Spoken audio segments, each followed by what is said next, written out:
Nisojalen do ka bisimila an ka kunnafoniya o kɛnɛ kan aw minnu sɔgɔlen don an diɲɛ fantan ani naani bɛɛ lajɛlen fɛ Mali kunnafoni bɔlɔlɔ siraw sanfɛ aw bɛɛ lajɛlen ɲɛtuma aw bisimila bi a ka kunnafoniya olu kɛnɛ kan.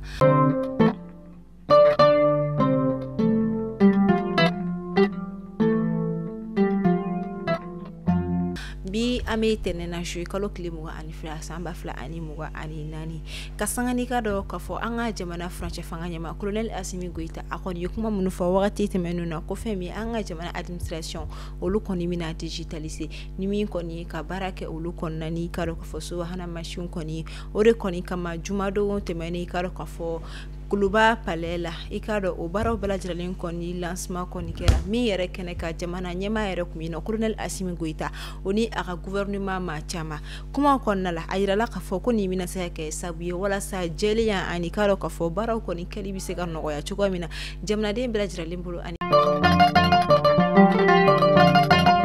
Jumadon fɛn min ka dɔn ka fɔ nɛgɛ kanɲɛ 10 ani wagati diplôme d'études fondamentales DEF min kɔni baaraw kan kɛra kalo tɛmɛnen na an ka jamana kɔnɔna la olu jaabiw kɔni bɔra kabi ka sangani jaabiw kɔni bɔli i ka dɔn ka fɔ o kɔnɔna jaabiw kɔni kɛra kɛmɛ sara kɔnɔna 44 murumuru 46 o de kɔni ye DEF kɔni sɔrɔ kɛmɛ sara la o kɔnɔna a yirala ka fɔ ɲinata kɔni na kɛmɛ sara la 14 ka dɔn ka fɔ jaabiw kɔni yɛrɛ la sanfɛ ni o de kɔni ye o de kɔni kama fɛn min ka dɔn ka fɔ fɛn min ye DEF yɛrɛ baaraw kɔni tɛmɛlen kɔfɛ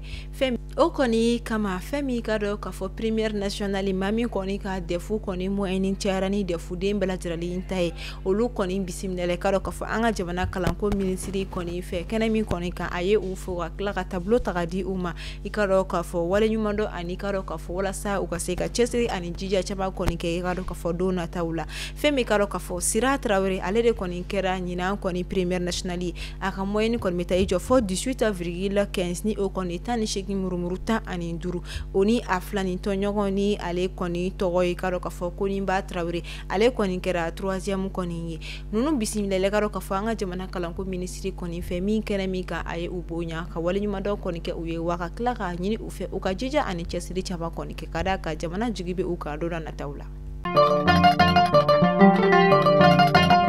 An ka jamana furancɛ fanga ɲɛma Colonel Asimi Goita Burkina furancɛ fanga ɲɛma Capitaine Ibrahima Traoré olu kɔni ka dɔn ka fɔ labonyana kosɛbɛ i ka dɔn ka fɔ Abdurahmane Tiani kɔni fɛ ni ale Niger jamana furancɛ fanga ɲɛma ye i ka dɔn ka fɔ ka bonya kɔni ta ka di u ma min kɔni ni a bɛ fɔ o kɔni ma ko Grand Croix de l'Ordre National a ye a d'u ma ko min na k'o de ye u ka wuli ka jɔ u ka jija walasa ka se ka u ka jamanaw kɔni bɔ bolo la ani ka jamanaw kɔni ɲɛ jamanaden olu kɔni ɲɛɛlɛ ka jamana ka ɲɛtaa sira olu kɔni nati i ka dɔn ka fɔ u kɔni ye u kɔgɔ da o kɛlɛ min kɔni kɛli la u bɛ ka kɛ kuma ma u lajɔ i ka dɔn ka fɔ bagabagali kama u lajɔ o kama fɛn min Niger jamana ɲɛmaa a kɔni ni jɔnjɔn kɔni ta ka di u ma walasa ka bonya masegi ani wale ɲuman dɔn kɔni kɛ u ye. An bɛ taa Gawo ka olu fɛ yen nɔ ni wagati na fɛn min ye Gawo marabolo ɲɛmaaw kɔni olu kɔni ye fu siri ka dɔn ka fɔ taji kɔni feereli kɔni min bɛ kɛ buteliniw na i ka dɔn ka fɔ quartier kɔnɔ karekunnu kɔni na ko ko kɔni na wa o kɔfɛ fɛn min ka dɔn ka fɔ maa minnu kɔni bɛ u ka ɲɛgɛn ciw ka o branche kana o yɛrɛ kɔni bila caniveau la ni o ye fossé dingɛ minnu kɔni bɛ kɛ walasa ka dɔn ka fɔ sanjiw ale ni ji wɛrɛ minnu bɛ na olu ka se ka tɛmɛ ko maa dɔ fana bɛ yen nɔ olu kɛlen bɛ k'u ka ɲɛgɛnw ciw ta ka o branche i ka dɔn ka fɔ o caniveau la directement i ka dɔn ka fɔ o baaraw kɔni kangarimada kɔni kɛra ka dɔn ka fɔ Gawo ka bɛɛ lajɛlen kɔni ka fu siri a bɛɛ danna maa min kɔni ni ma ni sariya kɔni ninnu pato minnu kuraw kɔni tara ka dɔn ka fɔ Gawo marabolo kɔnɔna la i na i yɛrɛ kɔni di fanga tilama kɔni ma minnu kɔni na u na ɲangili da i kan i ni min ka kan. Ni kɔni tɛ kɛ kuma bɛ a bɛ mɛn ka sɔrɔ a ma kɛ wa balinako yɛrɛ fana don fɛn min an ka jamana faba commune 5nan o tribunal de grande instance i ka dɔn ka fɔ o doyen des juges kɔni ni o ye magistrat Umaru Touré a y'a yamaruya kɔni di i ka dɔn ka fɔ kunnafonidilaw kɔni bɛɛ lajɛlen ma bɛɛ ka se ka ni musolaka in kɔni ja kɔni cari i ka dɔn ka fɔ kunnafoni di sira bɛɛ lajɛlen fɛ i ka dɔn ka fɔ ja kɔni bi tɛmɛ sira o sira fɛ walasa a bɛ se ka dɔn ni o kɔni Abibatu Mayiga kɔni Abibatu Mayiga ale kɔni nɔmlɛlen don ka d'a kan k'a kɔni sɛfɛ wari miliyɔn caman de kɔni ŋanamu i ka dɔn ka fɔ feerekɛla caman kɔnɔna minnu kɔni ye ka dɔ ka fɔ u wele ka taga fanga kɔni ka sira kan min kɔnɔna u ɲinini kɔni senfɛ u bolila ka taa u ɲɛma dogo u ma fila kɔni don ka d'a kan a yirala ka fɔ Usman Jalo ni ale kɔni ye julaba ye ka dɔ ka fɔ Bamako suguba kɔnɔna la ni ale dɔnnen don kosɛbɛ Jalo kɔni yira ale ka telefɔni kɔnɔ min na a y'a yira mɔgɔw la ka fɔ ko bolimafɛnw de bɛ a bolo ka feere ni o ye sennaanimafɛnw ye mobiliw ni o bɛ tali kɛ Toyota Hilux la fo ka taa se Parado TXL ma ani ka taa se Toyota V8 ma o ni a ɲɔgɔnna caman minnu na a y'a yira ka fɔ ko olu feereta bɛ ale bolo INRSP kɔni kɔnɔna la ni o kɔni ka dɔ ka fɔ an ka jamana kɔni ka cakɛda ba dɔ kɔni ye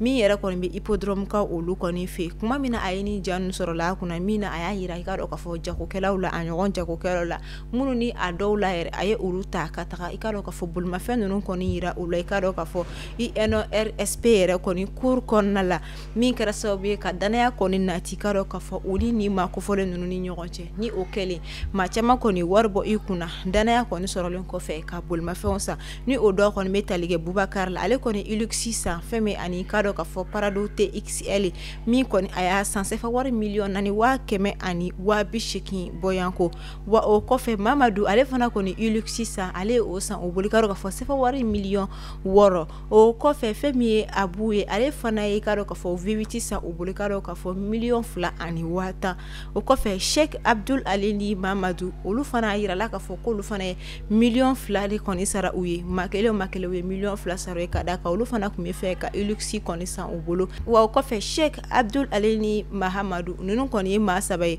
minnu bɛɛ lajɛlen kɔni ye $2,000,000 kɔni sara ka dɔn ka fɔ Hilux 2 kɔni ko la o kɔfɛ fɛn min ye maa kelen b'a la o ye ka dɔn ka fɔ $3,700,000 ani 10,000 sara ka da ale fana kun bɛ fɛ ka Toyota Prado Plus fɛnɛ kɔni san ni o ye Toyota TXL kɔni ye tuma min na ni u ye u bɛɛ wariw bɛɛ lajɛlen di a yirala ka fɔ maa min ni o tɔgɔ ye Usman Jalo ye o ko ale kɔni wariw bɛɛ lajɛlen kɔni bila ka taa Abibatu Mayiga kɔni ka bolo kan ni ale yɛrɛ bɛ baara kɛ INRSP yɛrɛ kɔni cour kɔnɔ ni ale ka baaraw bɛnnen don i ka dɔn ka fɔ bolimafɛnw feereli ko kɔnɔ walasa a bɛ se ka i ka dɔn ka fɔ reçu de versement kɔni di i ka dɔn ka fɔ mobili sanna olu ma wa k'a yira ka fɔ k'u kɛlen kɔfɛ ka u ka nin wari ninnu bɛɛ lajɛlen sara u bɛɛ lajɛlen kɔni ye 70,000 bɔyanko kɔni sara walasa u kɔni bɛ se ka carte grise ani i ka dɔn ka fɔ mobili kɔni tigiya papier wɛrɛw kɔni koɲɛ bɛ se ka ɲɛnabɔ cogoya min na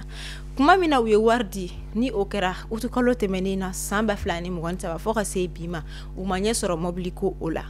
don min kɔni kofɔra ko u kan ka bolimafɛnw kɔni sɔrɔ la ni maa fila kɔni tunna pewu Usman Jalo ale ni Abibatu Mayiga u kɔni kɛlen kɔfɛ ka taa plainte kɔni déposer daba kasiliw kɔni kɛlen kɔfɛ an ka sariya tigilamɔgɔw ye minnu kɔni wuli ka jɔw kɔni kɛ tɛgɛ kɔni sera ka kɛ Usman Jalo la min na ale kɔni bilala fɛn min an ka fanga tigilamɔgɔw ka bolo kɔni kan an ye ɲangili min ka kan o dara a kan nka k'a minɛ o don n'a ka se bi ma Abibatu Mayiga ale ma ye a kibaruya ma dɔn o yɛrɛ de kɔni kama fɛn min ye an ka jamana commune duruna kɔni tribunal de instance kɔni magistrat ye ni ale tɔgɔ de a tɔgɔ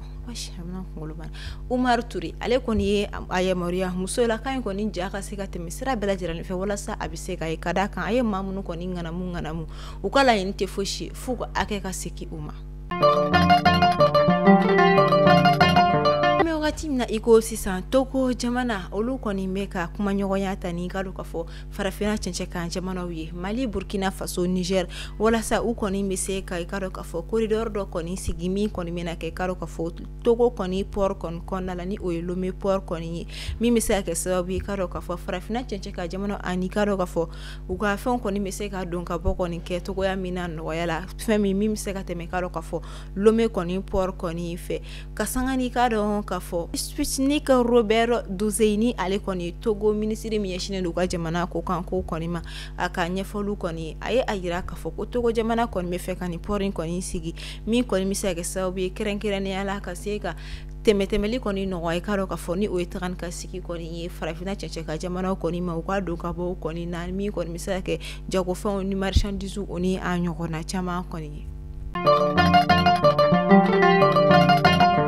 akira sibiri do juillet kalo kile mugan samba fila ani mugan anani CEDEAO ma olu kɔni ka fɛn min ka dɔn ka fɔ parlement kɔni dɔ kɛnɛ kan kɛnɛ min kɔni kan i ka dɔn ka fɔ a labanna ni furugufurugu ni ka dɔn ka fɔ mankan dɔw kɔni ye ni sanga ni ja minnu kɔni tɛmɛna i ka dɔn ka fɔ sira dɔw kɔni fɛ minnu kɔni yɛlɛ i ka dɔn ka fɔ kunnafonidila olu kɔni fɛ a yirala ka fɔ fɛn min ye Senegali député min ale tɔgɔ kɔni ye ko Guy Marius Sagna ale kɔni ka kumaw la a ye a yira a ka kuma kɔnɔna la ko ni ye a ta k'a lajɛ jamana caman kɔnɔna kɛrɛnkɛrɛnnenya farafinna kilebi bolo kɔni fɛ ni an ka jamana kɔni ɲɛmaw ni an ka jamana marabaaw bɛ kuma u b'a fɔ ko farafinna kɔni ye fantan jamana de u b'a fɔ ko fɛn kɔni tɛ an jamana minnu kɔni bolo minnu kɛrɛnkɛrɛnnenya la minnu bɛ farafinna fɛn min ka dɔn ka fɔ a kilebi bolo yɛrɛ kɔni fɛ ko ka sɔrɔ o kuma tɛ tiɲɛ ye ko o b'a yira jɔnni de kɔni bɛ ka an bolo kolonya o kɔni bɛ bɔ an ka marabaaw de la an ka jamana ɲɛmaaw de la olu de kɔni bɛ ka an dun wa olu de kɔni bɛ ka an di an dun waraw kɔni ma a ka kumaw kɔnɔna la o bɛ min yira ka sanga ni o kuma fɔli ye fɛn min ka dɔn ka fɔ ale tɔgɔ Ajaratu Tarawele a ye kuma ta a ka kumaw kɔnɔna la a ye a yira ko a ma fɔ kɔni ko an bɛ démocratie la ko n'a fɔra ko min bɛ i fɛ k'i k'o fɔ ko o b'a yira ka fɔ k'i ka kuma fɔ ko kuma min fana ni fɔli man kan ko mun kama k'a bɛ jamana ɲɛmaaw bɛɛ lajɛlen kɔni dɔgɔya ta ko o sariya t'a bolo a man kan tɛ ka o kɛ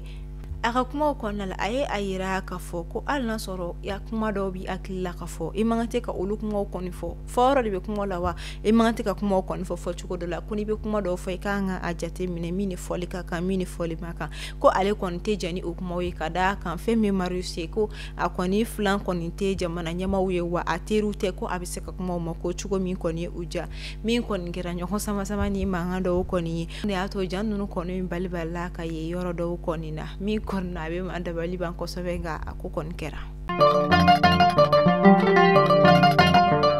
an bɛ wagati min na i ko sisan fɛn min ye épilation ni o kɔni ye ka dɔn k'a fɔ farikolo kɔni si dili ye o kɔni kɛ mɛ sangaba ye kosɛbɛ bi ka d'a kan a tɛ dila ni ka dɔn k'a fɔ lamu ni fɛn tɔ wɛrɛw kɔni ye mɛ fɛn min ka dɔn k'a fɔ tulu dɔw bɔlen don sisan nɔ walima pati dɔw kɔni bolo ni a bɛ fɔ minnu ma ko cire épilatoire i ka dɔn maaw kɔni bɛ min kɛ u bolo kɔni na ani u senw na walasa ka a siw kɔni di ka bɔ yen ka d'a kan n'i ye a mun fari la n'i y'a da a bɛ nɔrɔ farikolo la n'o kɛra i b'a sama n'i ye a sama a bɛ bɔ ni farikolo si bɛɛ de hali minnu bɛ o kɔnɔ a b'a bɛɛ sama ka bɔ ka sanga ni bibi na musomanin caman ani cɛ caman minnu kɔni bɛ ni fɛn min kɔni matarafa u ye a yira ka fɔ ko ni u y'a kɛ a b'a to u farikolo bɛ nuguya a bɛ a to u fari bɛ u bɛ kodiya u yɛrɛ ye u ka cɛɲa fana fɛn min ka dɔn ka fɔ o sababu dɔw kɔni bɛ bɔ nin kɔnɔna na nka an ka kɛnɛya tigilamɔgɔw kɔni ye a yira k'a fɔ ko nin fɛn in ko faratiba de b'a la ko k'a daminɛ fɔlɔ si yɛrɛ a nafaba de bɛ farikolo sanfɛla la ka d'a kan a bɛ farikolo yɛrɛ kɔni tanga fɛn caman min kɔni bɛ tali kɛ tile ka jenini fo ka taa se fiɲɛw ani fɛn caman kɔni ma nka n'i tɛ ɲɛ a dili fana kɔ i k'a kɛ a kɛcogo ɲuman la fɛn min ka dɔn k'a fɔ seri minnu bɛ k'a la k'a sama a kɛcogo juguya bɛ se ka problème wɛrɛw kɔni lase i kɔni farikolo ma min yɛrɛ kɔni ka laɲini tɛ o la o kama ko an ka farati o kɛcogo ninnu fana na a kɛra jumado juillet kalo tile 19 san 2024 don min kɔni a tɛna bɔ i ka dɔn k'a fɔ maliyɛn tɛ kɔni si de hakili la kɛrɛnkɛrɛnnenya la i ka dɔn k'a fɔ seko ni dɔnko tigilamaw ni o bɛ tali kɛ dɔnkilidala o ni a ɲɔgɔnna caman na Tumani Jabate ale kɔni tayara ka kaɲɛni nin don in kɔni ka a si to i ka dɔn k'a fɔ san 58 bɔ yan ko la Tumani Jabate a ye kobaw kɛ an ka jamana ye a ye an ka jamana kɔni tɔgɔ lase yɔrɔ caman na min yɛrɛ kɔni a ye Grammy Award kɔni ta min yɛrɛ fana kɔfɛ a ye an ka jamana kɔni jɔnjɔw kɔni kɔrɔta yɔrɔ caman na nka ale kɔni tayala ka sanga ni ka dɔn k'a fɔ jumadon tɛmɛlen ye min yɛrɛ la a ka suturalo bɛɛ lajɛlen kɔni kɛla Tumani Jabate ale kɔni dalen don i ka dɔn k'a fɔ Amdalayi Kaburu na o yɔrɔ kɔni kɛra ale kɔni dayɔrɔ laban ye an b'a fɔ ala ka badabada dali nɔgɔya Tumani Jabate ale kɔni ka nin tanyali kɔni bɛna kɛ pertiba i ka dɔn k'a fɔ an ka jamana seko ni dɔnko bolo u tɛna se ka maa min kɔni nɔnabila cogoya si kɔni na ka d'a kan jɔyɔrɔba kɔni tun bɛ a la an ka jamana seko ni dɔnko la o kama an ka jamana fédération des artistes ni o kɔni ye fédération des artistes du Mali ni o ye FEDAMA ye ale kɔni tasi bila kɛ Tumani Jabate k'a yira k'a fɔ ko olu na Tumani su kasi fo ka taa fɔ ko min kɔni kɛra ameta l'Amérique jamana kan l'Amérique jamana ɲɛmaa Joe Biden ale kɔni a yira ni wagati na ko ale n'a kɛlɛdaga jigi ka da ka a sen kɔni tɛna ye ka dɔn ka fɔ Maison Blanche ale kɔni kɔ kɛti la tuguni ni o kɔni u ka jamana ɲɛmaa kɔni sigiyɔrɔ ye ko i ka dɔn ka fɔ jamana ɲɛmaasigi kalafili min ale a sen kɔni tɛna ye o la dɔgɔkun caman kɔni kɛlen kɔfɛ ɲɔgɔn samasamaw kɔnɔna min yɛrɛ kɔnɔna u ye kuma caman kɔni fɔra min meje mɔgɔ ka mentalement kɔfɛ agression physique bɛɛ lajɛlen kɔni fɛ a ye a yira ka fɔ ko ale kɔni sen tɛna ye ka dɔn fɔ a y'a yira ko ale kɔni sen tɛna ye ka dɔn ka fɔ jamana ɲɛmaasigi kalafiliw kɔni na. Mali kunnafoni bɔlɔlɔsira lajɛbagaw aw tulo garisigɛ kɛra ni kunnafoniya damadama de an b'a fɔ aw ni ce aw ka lamɛnliko ɲuman na a y'aw sɔgɔlen to Mali kunnafoni bɔlɔlɔsiraw la kunnafoniya jɛlen bɛ sɔrɔ yen nɔ de aw kan bɛ dɔwɛrɛ ni Ala ma basi kɛ ni aw la Ala k'an si jɔ ko ma kɔnɔ Ala k'an ka jamana basigi.